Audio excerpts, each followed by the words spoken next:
Sebelum dimulai, Ina yang di belakang gak mau ke depan. Itu masih kosong. Ya, ini pengajian yang langsung Ina boleh maju, Ina. oleh Ustaz Riza Muhammad ya. Ustaz Riza Muhammad yang ada di Kalau Pondok tidak mau Pesantren Ina, Syahadah ya. Tolong dipenuhi dulu di depan. Enak kan kalau sholat kan sawu sufufakum, sof yang paling depan diisi berkah ya.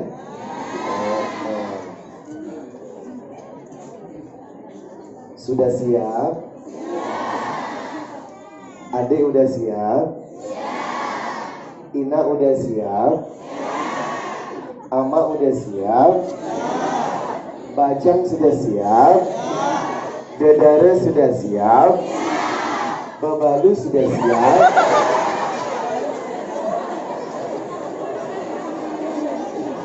Baru belajar bahasa Lombok. Yang pertama dikasih tahu sama beliau ini Tuan Dr. Azami, bebalu.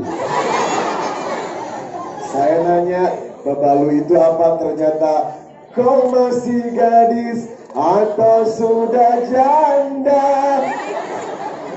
Ternyata bebalu itu janda ya.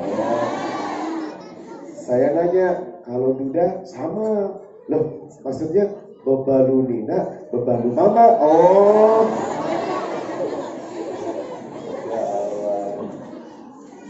Baik, ayo kita buka dengan baca bismillah dulu. Bismillahirrahmanirrahim. Assalamualaikum warahmatullahi wabarakatuh.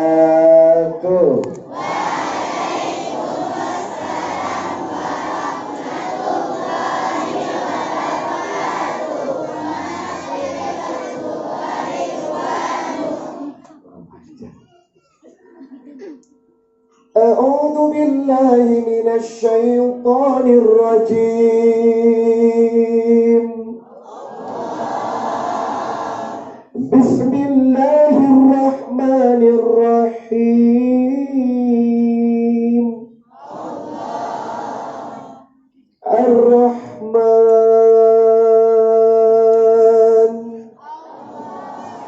علم القرآن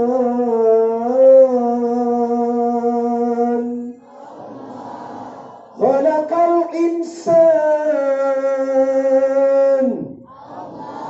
علمه البيان الشمس والقمر بحسبان والنجم والشجر يسجدان والسماء رفعها ووضع الميزان ألا تطغوا في الميزان وأقيموا الوزن بالقسط ولا تخسروا الميزان والأرض وضعها للأنام فيها فاكهة والنخل ذات الأكمام والحب ذو الأسف والريحان. Semuanya bersama-sama. Fabi ayyi ala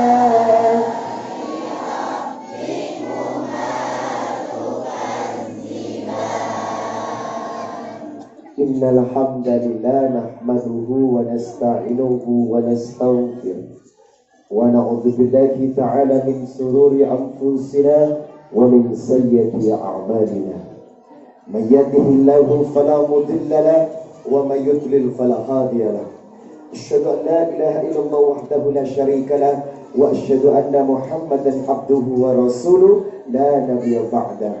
Qala Allah Ta'ala fi kitabihil karim la wa antum muslimun. Ya ayyuhan nasu ittaqu rabbakum alladhi khalaqakum min nafsin wahidah wa khalaqa minha zawjaha wa batha minhuma rijalan katsiran wa nisaa'a wattaqullaha alladzi tasaaluna bihi wal arham innallaha kana 'alaikum raqiba. Ya ayyuhalladzina amanu taqullaha wa qulu qawlan sadida yuslih lakum a'malakum wa yaghfir lakum dhunubakum wa may yuti'illaha wa rasulahu faqad faza fawzan 'azima. Amma ba'd, fa inna asdaqal hadits kitabullah wa khairul hadyi hadyi Muhammad sallallahu alaihi wasallam wa syarrul umuri muhdatsatuha wa kullu muhdatsatin bid'ah wa kullu bid'atin dhalalah wa kullu dhalalatin finnar. Allahumma salli wa sallim ala Nabi Muhammadin wa ala alihi wa sahbihi wa man tabi'ahum bi ihsanin ila yaumil qiyamah. Jamaah, oh jamaah, alhamdulillah. Yang biasa nonton Trans TV jam 5 pagi setelah sholat subuh pasti tahu ucapan itu, betul? Betul? Jamaah, oh jamaah, alhamdulillah. Apa kabar? Saya senang berada di sini, walaupun sederhana tempatnya, tapi yang mengundang hatinya kaya. Saya senang di sini, ternyata orang Lombok itu cuman ada 2 karakternya, Pak. Yang pertama baik, yang kedua baik banget gitu loh. Apalagi inak-inaknya, inak-inak ini paling heboh. Kalau saya sudah datang, pasti yang paling banyak adalah emak-emak rempong.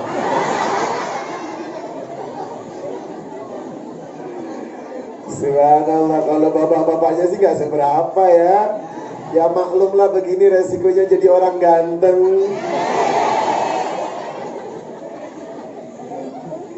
Inak, saya doakan mudah-mudahan Inak berkah, rezekinya lancar, rumah tangganya bahagia, anaknya menyejukkan jiwa, tahun depan berangkat ke Baitullah. Kita doakan ama-ama kita ya, doakan misua-misua kita alias suami, mudah-mudahan Allah panjangkan umurnya, jadi imam yang taat, setia sama istri, tidak suka kawin lagi. Jemaah, ada Tuan Guru Mustafa, idola gue, pengasuh pondok pesantren Baitul Mustawa, dan insya Allah akan menjadi Baitul Mustawa Center, Riza Muhammad Center. Jadi kalau ingin mengundang saya di Lombok, NTT, untuk Indonesia Timur dan sekitarnya, hubungi beliau. Teleponnya catat di bawah ini. Tampak? Kalau tak tampak nanti saya kasih tahu. Kalau ada yang bertanya, pasti mengundang Ustadz Riza mahal. Fitnah. Kalau mengundang saya mahal, tak mungkin saya ada di Lombok, betul? Karena jujur, saya tidak pernah menghitung amplopnya. Yang saya hitung isinya.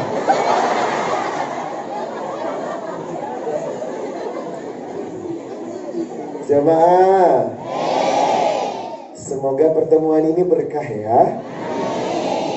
Nggak tahu deh, saya di sini seneng banget, dan ternyata berat badan saya bertambah. Kenapa? Likulli makan, ceramah sana pulang makan, habis dari sana pulang makan, diundang di situ makan, semua makan. Dan yang paling spesialnya ada pelecing kangkung. Jakarta nggak ada, nah, Ina nggak ada Jakarta. Cuma di Lombok kangkungnya pang. Apalagi sambelnya, wow. Saking keseringan makan sambal, akhirnya saya sering mencret.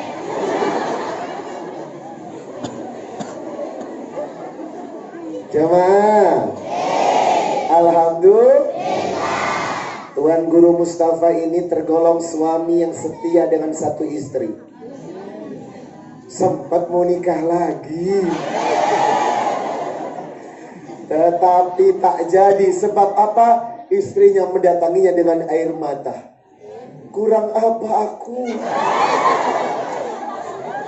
Coba bayangkan, kurang apa aku? Sudah melahirkan anak-anakmu, setia padamu, servis memuaskan, tak jadi nikah. Alhamdulillah. Ternyata kalau sembarang kita melampiaskan nafsu pernikahan hanya karena mengikuti hawa nafsu, maka itulah kehancuran seorang pria. Karena hancurnya laki-laki adalah di tangan perempuan. Puas. Jemaah, kita doakan Tuan Guru Mustafa sehat, tambah anaknya, tambah rezekinya, dan tambah kehormatannya. Tuan Guru Dr. Azami, Masya Allah, beliau tawadur ya Bu, dokter tapi sederhana. Ini pengasuh majelis taklim di sini ya? Idolanya emak-emak pasti ya. Doakan Dr. Azami ini orangnya senantiasa diberikan istiqomah. Yang saya cintai Bapak Mahsun, ya Pak ya. Bapak Mahsun ini ternyata punya anak sekolah di luar negeri ya, di Turki. Jangan-jangan nanti dapat jodoh orang Turki lah. Anaknya cewek apa cowok Pak? Orang Turki itu ganteng-ganteng, matanya biru, bulu matanya anti badai, alisnya lebat, hidungnya mancung. Kalau ada nikah sama orang Turki memperbaiki keturunan, anaknya bule-bule gimana gitu.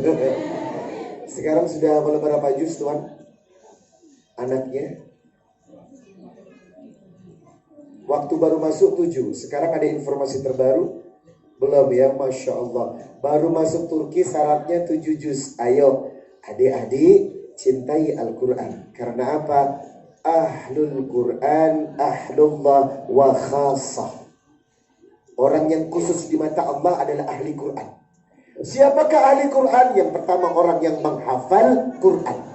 Yang kedua, orang yang membaca Quran. Yang ketiga, orang yang mentadaburi Quran. Yang keempat, orang yang senang dengan Al-Quran. Inilah tergolong ahlul Quran, ahlullah wa khasah.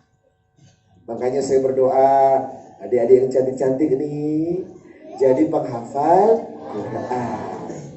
Ibu sudah hafal berapa juz Bu? Anaknya disuruh ngapalin Quran, emaknya nonton sinetron Ikatan Cinta.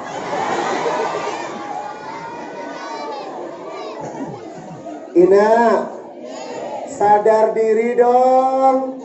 Kalau anaknya disuruh ngapalin, minimal ibunya juga ikut hafalan, betul? Jangan cuma anaknya yang disuruh, tapi ibunya juga harus. Ibu berapa juz Bu? 5. Tiap hari ngejus? Iya. Jus apa? Melon. Saya kadang merasa aneh Pak.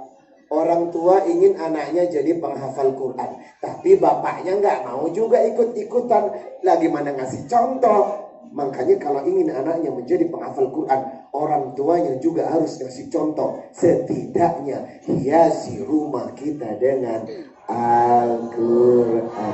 Allah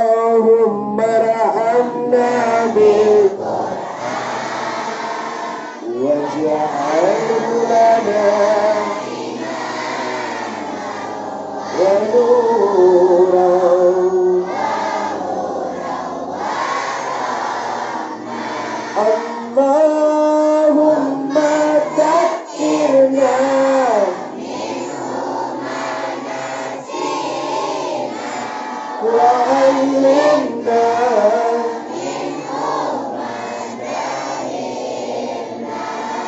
وارزقنا تلاوته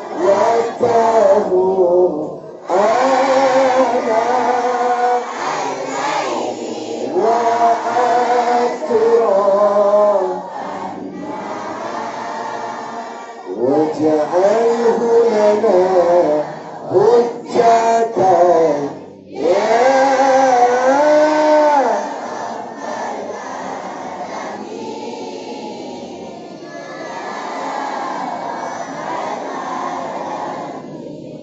...2014 sampai sekarang ini pesantrennya belum selesai-selesai Tuhan. Harusnya kita ini ghirah. Ibu tahu ghirah? Berhasrat, semangat. Ngapain? Berbuat kebaikan. Fastabiqul khairat. Kalau ada uang sisihkanlah tiap hari 1.000 rupiah. Sebulan berapa? 30.000. Setahun hitung aja sendiri.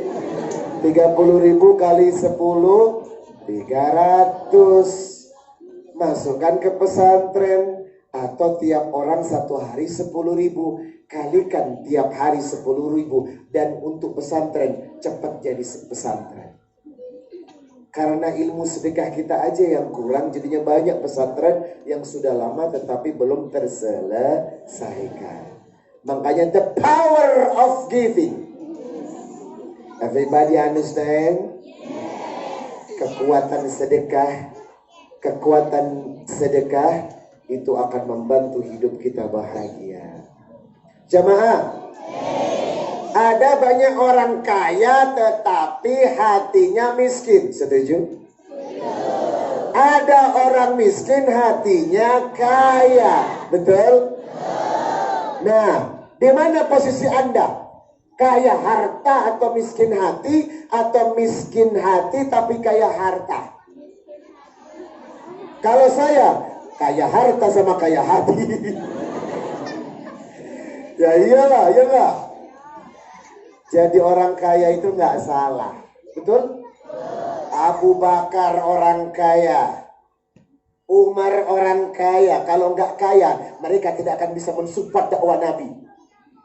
Utsman bin Affan orang kaya, Abdurrahman bin Auf orang kaya, tetapi kekayaannya bukan untuk beli mobil baru, motor baru, rumah baru, baju baru, jilbab baru. Tapi uangnya disokong untuk dakwah. Jangan pernah berkata sahabat-sahabat Nabi itu miskin. Salah. Mereka saudagar kaya, tapi uangnya kemana?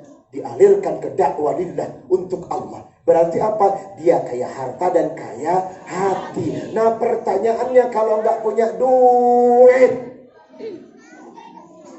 ngapain? Ya tetap harus kaya hati. Bagaimana biarpun uang sedikit tetap ada konsep untuk berbagi. Sebab kata Nabi, la yu'minu ahadukum hatta yuhibba li akhihi ma yuhibbu li nafsi. Tidak beriman sebelum orang mencintai orang lain seperti mencintai dirinya sendiri.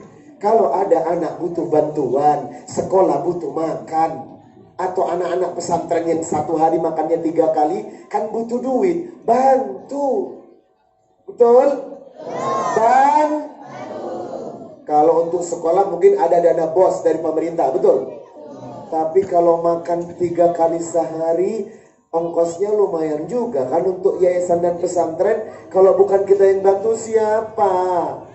Mereka yang di luar sana. Kita dipuji sama Allah. Anda kemenakan harta Anda? Anda gunakan untuk apa harta Anda? Mana kepentingan yang Anda paling banyak gunakan? Kepentingan dunia pribadi, termasuk kepentingan perut yang akhirnya dimakan jadi... Bukan saya yang ngomong loh ya. Jamaah, kenapa untuk kepentingan Allah kita mikir? Betul? Giliran beli baju muslim, 1 sen. Berapa? 200.000. Bayarnya 5 kali. Saya tahu kalau ibu-ibu dikasih utang minimal anaknya 1 utang. Tapi giliran ada kenceleng amal, sampai tadi Ustadz sholawat, sholatullah, salamullah, yang dimasukkan berapa? 1.500. Kenapa untuk Allah Anda pelit? Kenapa untuk beli pulsa listrik, bayar listrik, internet, handphone, baju, makan, TV, kulkas, tak pakai mikir? Tapi untuk nyumbang pesantren, makan anak-anak pesantren, wakaf Quran, mikir. Satu. Padahal yang mau dibawa mati bukan harta kita, tapi justru amal kita. Handphonenya, kameranya 10. iPhone aja cuma 4. Ini handphone Cina, kameranya 10. Harganya 10 juta. Selfie.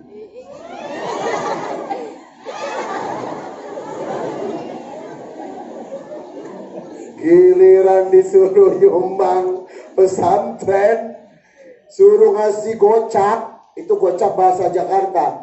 Kalau di sini 50.000. Gocap, mikir. Dibuka dompetnya, cari selain warna biru. Oh, ada warna hijau, 20.000. Mau diambil, mikir lagi. Karena sebelahnya masih ada warna coklat. Berapa? 5.000. Mau ngambil 5.000, mikir. Karena sebelahnya ada warna abu-abu. Berapa? 2.000. Mau ngambil 2.000, mikir. Karena sebelahnya ada bentuknya koin, kalau dimasukkan berbunyi plung. Yang diambil kira-kira yang mana? Yang koin. Kenapa untuk Allah Anda membayar dengan receh, tapi untuk dunia Anda berkorban mati-matian untuk urusan perut? Luar biasa manusia. Tapi untuk Allah kita selalu berpikir. Padahal kita tidak selamanya berada di sini dan akan kembali kepada Allah. Jamaah. Oh jamaah. Alhamdulillah. Dalam sebuah hadis riwayat Muslim nomor 2699. Man nafasa an mu'min kurbatan min kurabid dunya. Barang siapa yang memberikan pertolongan kepada seorang mukmin di dunia, nafasallaha anhu kurbatan min kurabi yaumil qiyamah, maka Allah akan membantu memberikan pertolongan nanti di hari kiamat. Makanya jangan susah hati untuk membantu dan menolong. Kemudian mayyassaru ala mu'sir. Mayyassaru ala mu'sir. Barang siapa yang memudahkan urusan perut saudaranya, barang siapa yang memudahkan urusan makan saudaranya, yassarallahu alaihi fid dunya wal akhirah, maka Allah akan permudah urusannya di mana? Dunia dan akhirat. Makanya kalau membantu jangan hitung-hitung. Jamaah, kira-kira kalau infak masjid untuk tiap Jumatan 100.000, oke nggak? Mikir. Kalau saya nggak mikir, saya tidak pernah mikir. Karena apa? Orang yang berinfak di jalan Allah akan dikalikan 7, kemudian dikalikan 100. Berarti uang yang ia keluarkan dikalikan 700. Berarti kalau Anda mengeluarkan 100.000 akan kembali 7 juta. Wow, keren. Tapi butuh yakin, butuh iman. Karena semua itu butuh pendekatan kepada Allah. Karena orang yang baik berawal dari hatinya. Kalau hatinya lembut, ramah sama orang, senyum, berarti orang itu adalah orang yang diridhoi Allah. Kenapa? Allahu latifun bi ibadi. Allah itu lembut, Ina. Bapak berbuat maksiat kepada Allah, bapak berbuat dosa kepada Allah, apakah rezeki Allah berhenti? Anda berbuat dosa kepada Allah, Anda berbuat maksiat kepada Allah. Pertanyaannya, apakah rezeki selama ini berhenti kepada Anda ini? Karena Allah itu maha lembut. Hati yang lembut dapat nurnya Allah di hatinya. Maka bersyukurlah orang-orang yang punya hatinya lembut. Allahu latifun bi'ibadi. Allah saja lembut kepada hambanya, maka orang yang lembut kepada saudaranya, insya Allah hidupnya bahagia. Mana yang harus kita jaga?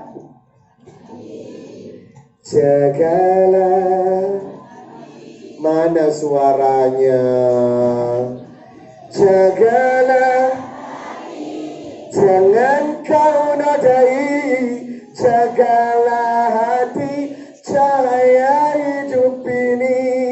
Jagalah istri, jangan disakiti. Tangisan istri, tangisan bidadari.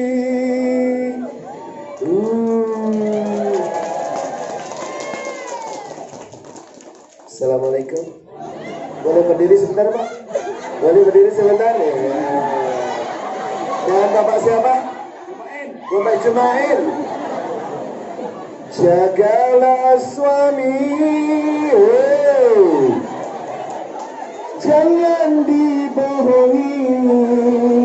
Ridhonya suami, ridhonya ilahi. Itu kalau punya suami. Doakan istri, amin, supaya naik haji. Jangan dulu, belum ada perintah dulu. Enak aja. Doakan istri supaya naik haji. Namanya tadi siapa? Doakan Pak Jumail agar menikah lagi.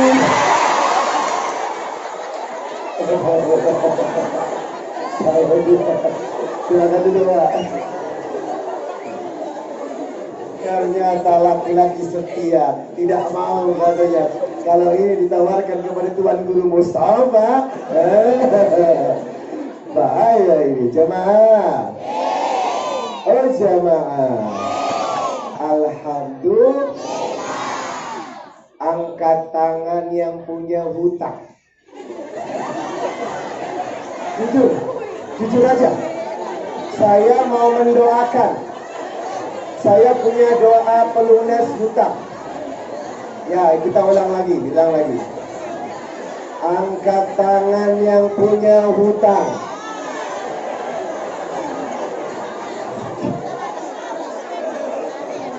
Ada lagu, Ina, ada lagu. Hidup tanpa hutang bagai taman tak berbunga. Hai, begitulah kata Ina.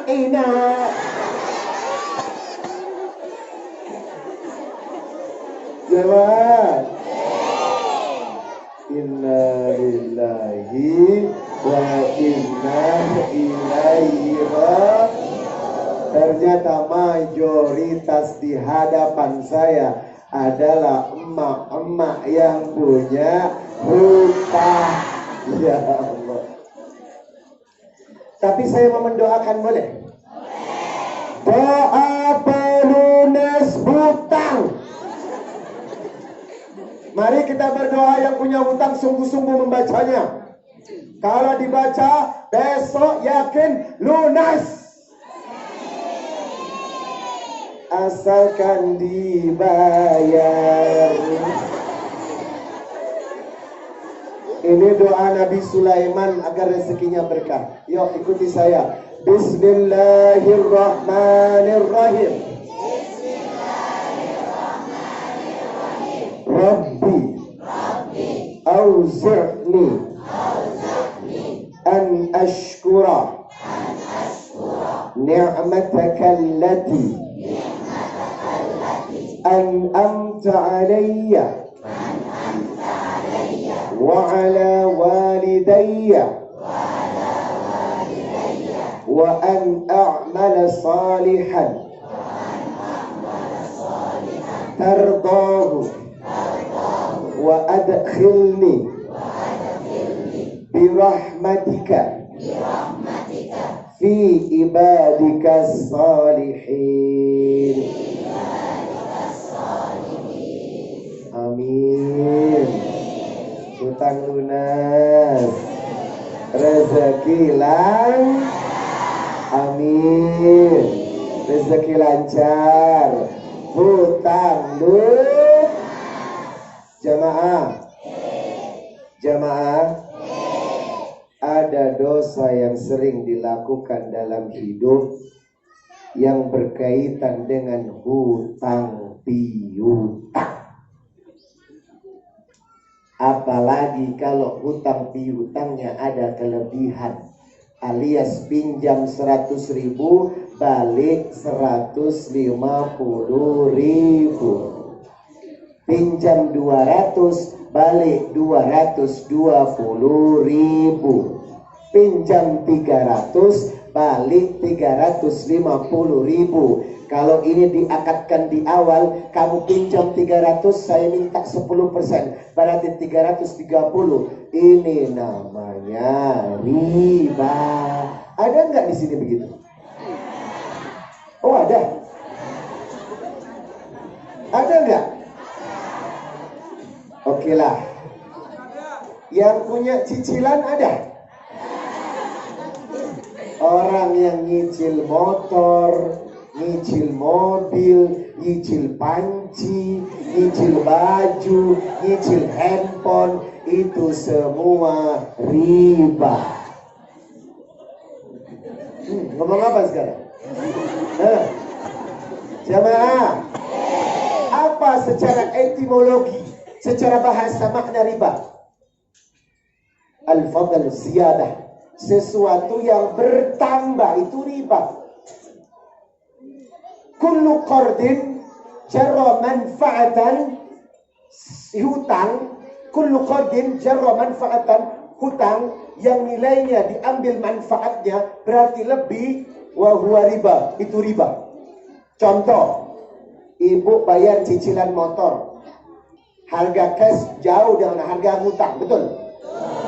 Yang kedua, telat, ibu bayar denda nggak? Riba. Itu bikin tidak dosa. Wa kullu qardin sarata fihi ayyizyat, semua nilai hutang yang di dalamnya ada satu pertambahan, wa huwa haram, itu haram. Bi ghairi khilaf, semua ulama menyatakan tidak ada khilaf. Kalau orang yang mengambil untung dari minjam atau meminjamkan, itu adalah riba. Kecuali orang yang minjam dapat rezeki, tidak ada akad di depan, minjamnya 1.000, tapi karena dia dapat rezeki, ngembalikannya 1.500, boleh. Karena tidak ada akad perjanjian di depan, itu bedanya. Contoh, kamu pinjam aku 500 ya, balikin 550, ini riba. Tapi tidak ada akad, pinjam 500, kita sendiri yang menambah kepada dia, inilah hadiah. Di mana letak bedanya antara hadiah dan riba? Di akad ucapan. Kalau ada orang minjemin duit, ditambah nilainya, sudah diucapkan di awal, itu riba. Sama seperti di bank, minjam bank itu ada bunganya, betul? Anda pinjam bunganya sekian persen, itu riba. Dan apa bahaya riba? La'anan Nabi sallallahu alaihi wasallam, Nabi melaknat akilar riba, lembaga yang ngasih pinjaman, wa mukilahu, orang yang bayar cicilan, wa katibahu, yang mencatat transaksi riba, wa syaidaihi, yang menjadi saksi, wa qalahum sawa, mereka semua sama. Dan ternyata dosa riba yang paling kecil seperti bersetubuh dengan ibu kandungnya. Dosa riba yang paling kecil, tidur dengan emak kandungnya. Apa hukumnya tidur dengan emak kandung? Dosa besar dan haram. Oleh karenanya, hati-hati dengan dosa riba, terutama dalam hal hutang piutang. Ustadz, arisan boleh nggak? Angkat tangannya ikut arisan. Banyak juga. Ustadz, arisan boleh nggak? Arisan tiap orang 100.000, 10 orang jadi berapa? 1 juta. Kalau ada uang administrasi dan wajib dibayar 10.000, itu riba.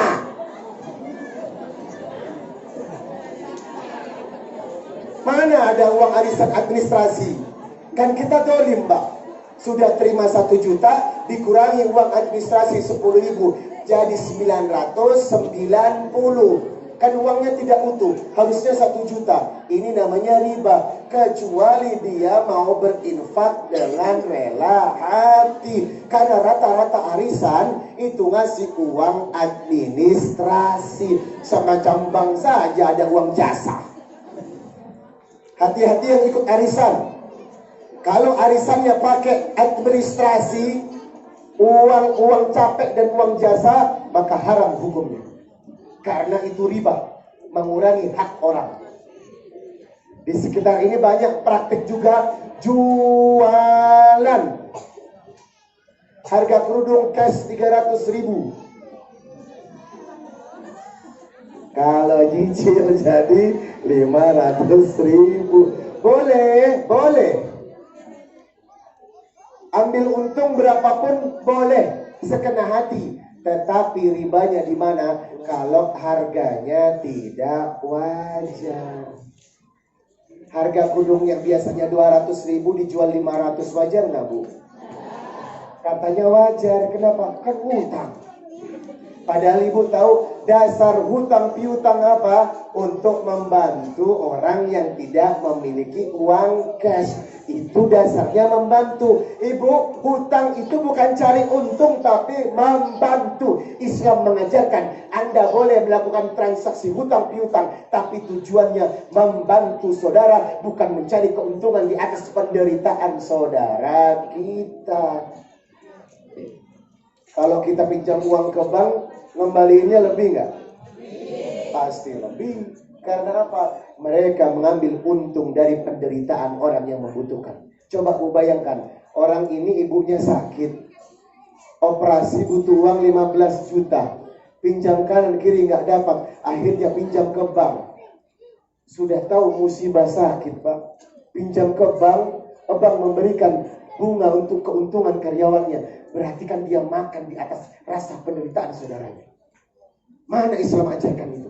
Sebab hutang piutang atau pinjam meminjam berdasarkan perasaan untuk membantu. Makanya Ibu, kalau bisa tak usah ngutang. Hidup yang paling kaya orang yang tak punya hutang. Apa kata Nabi? Hutang itu menggelisahkan di malam hari dan menghinakan di siang hari. Orang kalau punya hutang tidurnya susah. Pas jatuh tempo bayar hutang, tak punya uang, telat, jadi omongan. Kalau sudah jadi omongan, akhirnya pertengkaran. Pernah lihat saudara takabur gara-gara uang? Pernah lihat tetangga bertengkar gara-gara hutang? Betapa buruknya uang menghancurkan sendi-sendi kehidupan. Betapa buruknya uang menghancurkan silaturahim dan perasaan. Betapa buruknya uang menghancurkan saudara kandung dengan saudara yang lainnya. Betapa buruknya uang menghancurkan ikatan hati dan ikatan darah. Betul? Makanya kalau orang punya hutang, ada cara nagihnya. Sekarang Pak jahat, Pak, pakai debt collector, mata elang, motor disita di tengah jalan. Apa pantas cara nagih seperti ini? Ini kebiasaan orang Yahudi, tidak berakhlak dan menghancurkan. Betul? Kita punya Quran, kita punya pedoman bagaimana cara menagih hutang. Buka Quran surah Al-Baqarah 280. Wa in kana dzu usratin fanadhiratun ila maisarah. Kalau Anda punya piutang, artinya mau nagih hutang ke orang lain, ila maisarah, tagihlah uang itu sampai orang itu punya kelapangan. Artinya apa? Orang nagih uang di orang itu, tunggu dia sampai punya uang. Sering ingkar janji kok, tagih besok lagi, betul? Tagih besok lagi, malah lebih galak dia dari saya. Nagih hutang marah, ditagih marah, betul? Nah, ada solusi kedua, Pak. Yang pertama, wa in kana dzu usratin fanadhiratun ila maisarah. Kalau nagih hutang, tolong ada adabnya, Inak. Tolong pakai aturan, tolong pakai etika, tolong pakai akhlak. Ngomong yang baik, minta yang baik. Kalau dia lebih galak daripada kita, ya sudahlah. Solusi kedua, wa an tasaddaqu bi khairil lakum. Sedekahkan hutang kita kepada orang itu. Beres? Beres. Khalas. Pusing amat. Ya. Ditagih nunggu-nunggu, betul? Ditagih minta waktu, betul? Ditagih waktu. Wah. Daripada kita berdosa, ngomongin orang dan membuka aib orang, kita sedekahkan. Allah yang membalas berkali-kali lipat. Ya Allah. Orang kita ini ngikutin sistem Yahudi, Pak. Pinjaman online di handphone. Bapak tahu, kemarin di Instagram ada wanita pekerja gantung diri di rumahnya. Gara-gara ditagih hutang online. Sekarang Pak, pinjam uang 2.500.000 pakai handphone tanpa jaminan sudah keluar. Syaratnya KTP dan nomor handphone, tetapi nagihnya kurang aja. Kalau telat seminggu, foto KTP Anda akan disebarkan ke seluruh Indonesia. Dicari buronan hutang. Keluarga-keluarga Anda akhirnya tahu kalau Anda hutang 2,5 juta, hanya perkara uang 2,5 juta menjatuhkan harga diri orang. Bahkan kemarin ada debt collector yang menagih perempuan yang nggak bisa bayar. Apa kata debt collector? Kalau kamu nggak bisa bayar, kamu jual diri saja. Dari jual diri itu bayar buat hutang. Bayangkan betapa bobroknya adab bangsa ini dalam mempelajari hutang piutang. Padahal Islam telah mengajarkan dengan petunjuk yang luar biasa bagaimana transaksi uang untuk tidak melukai perasaan. Lebih baik kehilangan uang ratusan juta daripada cinta sesama manusia. Tapi kebalikan, Ibnu Abbas berkata, zaman sekarang orang lebih mementingkan barang daripada perasaan manusia. Setuju? Zaman sekarang benda lebih berharga dari hati, Pak. Benda lebih berharga. Contoh, di Jakarta saling tubruk mobilnya ditubruk, keluar caci maki. Ya Allah, Pak, benar ternyata besi mobil lebih berharga daripada perasaan. Betul? Besi mobil lebih berharga daripada perasaan. Dia membela mesin motornya daripada perasaan saudaranya. Ibnu Abbas memang benar mengatakan di akhir zaman nanti manusia lebih menghormati benda daripada perasaan. Contoh itu tadi, masalah hutang, silaturahim putus. Masalah hutang, persaudaraan putus. Masalah hutang yang menjadi sahabat akhirnya tidak menjadi sahabat. Inilah yang disebut nafsu syaitan, pekerjaan setan untuk merusak iman manusia. Jamaah, sudahlah. Kalau punya uang beli cash, lunas. Cash, lunas. Kalau tak punya uang, diem baik. Betul? Tapi kebanyakan karena gengsi, tak punya uang memaksakan diri. Naksir handphone di toko handphone. Tak cukup melihat di hadapannya Bisa beli dengan kredit. Berapa DP-nya? 200.000. Bayar 200.000 cicilan plus bunganya. Anda berbuat riba, Pak. Hanya gara-gara gengsi, kita mengkhianati aturan Allah dan Rasulnya. Hanya gara-gara gengsi, hanya gara-gara malu sama tetangga, hanya gara-gara ingin sok-sok berpenampilan agar dibilang paling oke.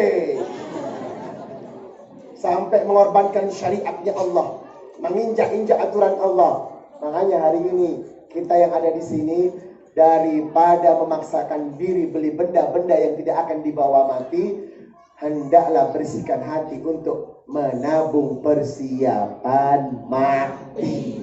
Orang kaya mati, orang miskin mati, raja-raja mati, rakyat biasa mati, aina-ina mati, ama-ama mati, Ustadz Riza mati. Jemaah, lupa ya? Ibu lupa? Anda akan membeli kain 3 lembar berwarna putih. Lupa? Sudah punya nggak? Siapkan dong. Agar menjadi pengingat kita. Untuk wanita 3 lembar kain putih. Untuk laki-laki 2 lembar tak berjahit. Ingat dong, itu pakaian yang akan kita pakai nanti. Kudung-kudung ini yang warna-warni hilang, semua menjadi putih dan dipocongin di atas kepalanya. Lupa ya? Saatnya sudah dekat. Saatnya sudah dekat. Jangan sombong. Waktu tinggal menghitung saat. Hari ini ada tetangga kita, lusa tetangga kita, minggu depan pas di depan saya.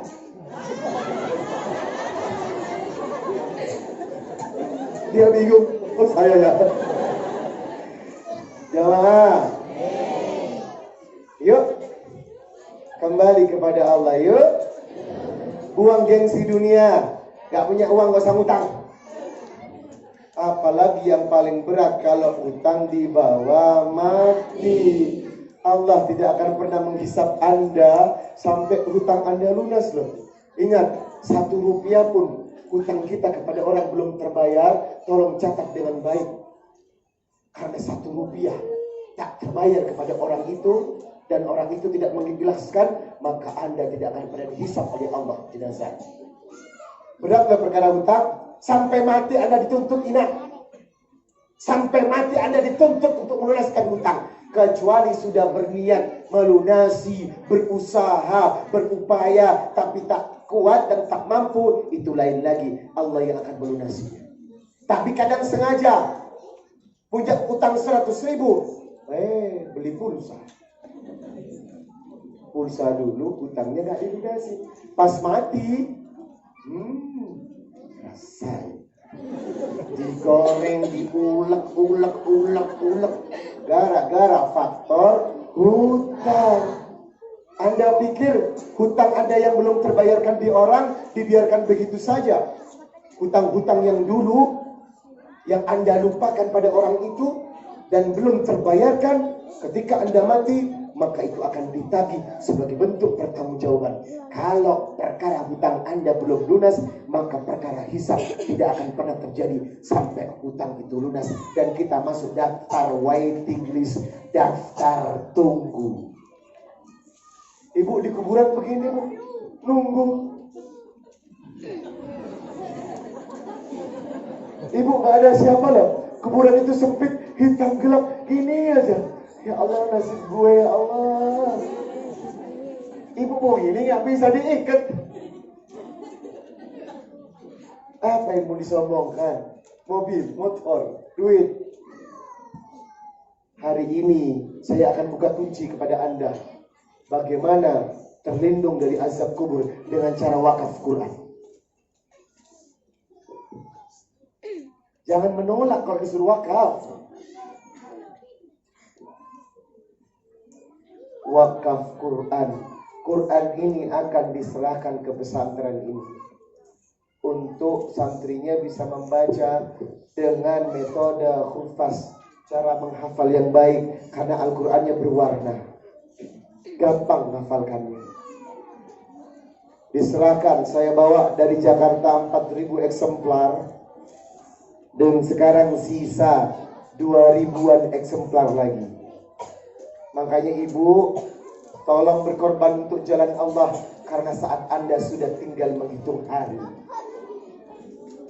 Kalau mati hari ini dan Anda telah wakaf fisabilillah, maka Quran ini akan memberikan syafaat di kubur kita hingga kita tenang.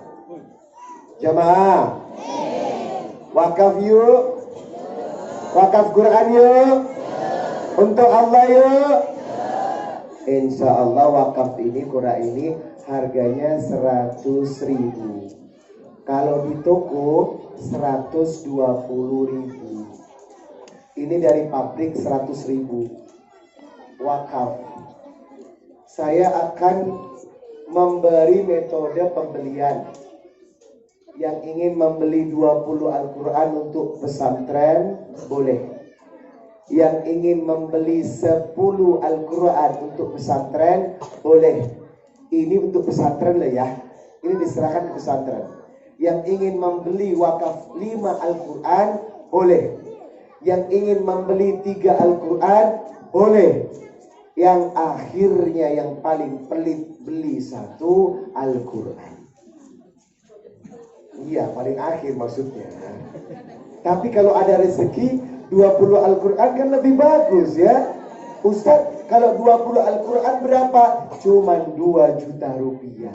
Ustadz, boleh nggak dibayar bulan depan karena saya dapat rezeki? Boleh, itu namanya wakaf komitmen. Qurannya serahkan kepada pesantren, nanti bayarnya boleh bulan depan, di mana ada rezeki.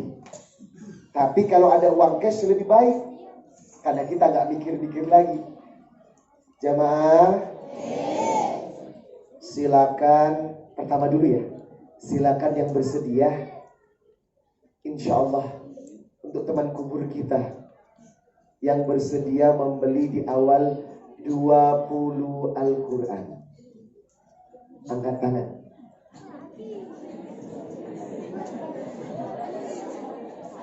$20 Al-Quran, siapakah yang digerakkan pertama kali? Nggak harus hari ini uangnya. Kalau nggak bawa nggak apa-apa, dicatat aja nama dengan nomor teleponnya. Jamaah, siapa yang mewakaf 20 Al-Quran? Angkat tangan. Ada? Mana? Silakan maju Ina.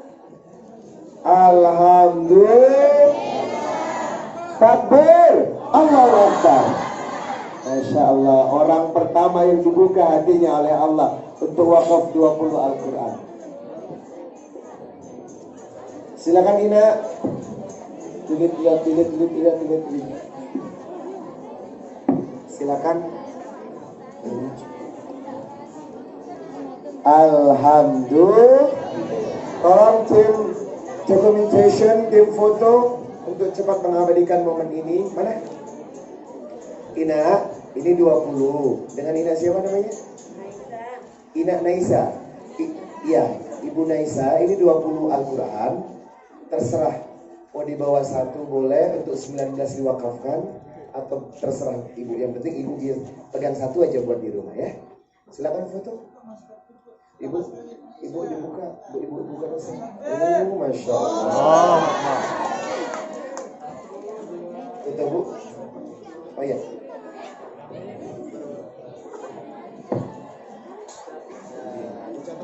Jadi Bapak dan Ibu-ibu niat wakaf beja ikhlas pelungguh nggih seke 2 apalagi bau 20 10 ndek harus bayar makin lamun nara bau bayar seke 2 lamun denara bau 5 bau 2 hari bau seminggu malik laun kumpulang bayahan niki jok ketua yayasan atau para ustadz lain niki. Nah pira hasil wakaf akan diserahkan ke pimpinan pesantren, beliau akan bagikan kemana saja, itu kebijakan beliau. Lalu hasil wakaf Al-Quran niki kita akan serahkan, amanahkan ke Pondok Pesantren Darus Saadah. Kering sekali lamun dek narak pelungguh jauh makin catat nama, nomor HP doang, laun bau kumpulang bayah niki le pimpinan pesantren atau ustadz di pesantren. Sila yang berniat, yang berminat gitu, meja ikhlas pelungguh sila.